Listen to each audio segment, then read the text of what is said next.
$30 million to fight sex and labor trafficking. And with the help of the State Department, I have held foreign governments accountable for failing to address human trafficking by imposing restrictions on foreign assistance, and very powerful restrictions.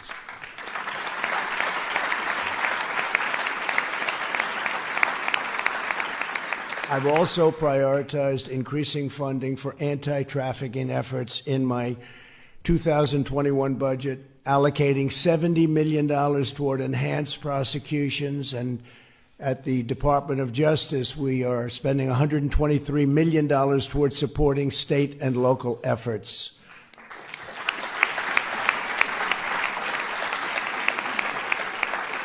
And this is all new funding, and these funds will directly benefit those on the front lines who are tasked with bringing down the perpetrators of this terrible crime.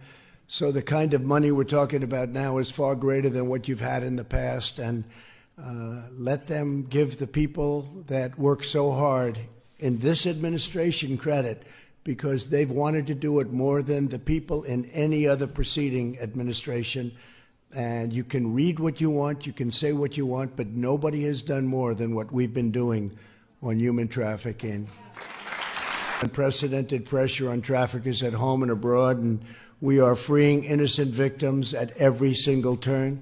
I was proud to be the first commander-in-chief to attend a meeting of the President's interagency task force established by the Trafficking Victims Protection Act of 2000.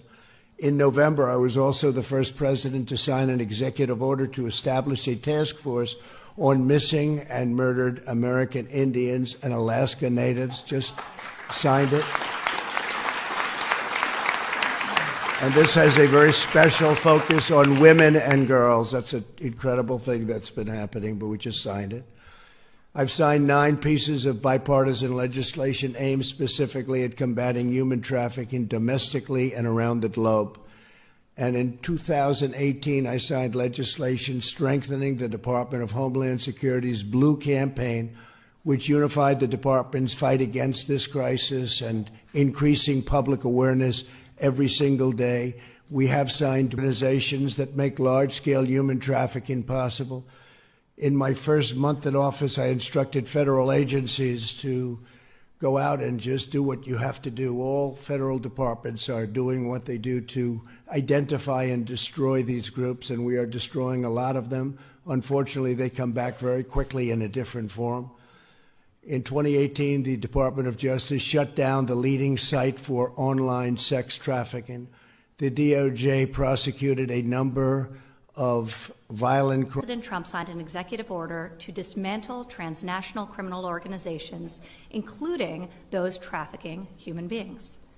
This action elevated human trafficking as a national security issue, as traffickers' profits enrich their organizations at the expense of human lives. Further, the President has prioritized funding for anti-trafficking work, proposing a $42 million budget increase for 2021 that will enhance human trafficking investigations, prosecutions, and we are relentless in the fight to hold perpetrators accountable and restore human dignity for victims. This administration has fought and will continue to fight this crime and ensure that survivors can access the services they need. Human trafficking is not solely an international issue or a crime that must occur across borders. Human beings are being sold right here in America, in our own backyards and in our own communities, in neighborhoods across this country, in rural and urban communities, as well as tribal lands. We cannot turn a blind eye to trafficking that happens at home, and we cannot tolerate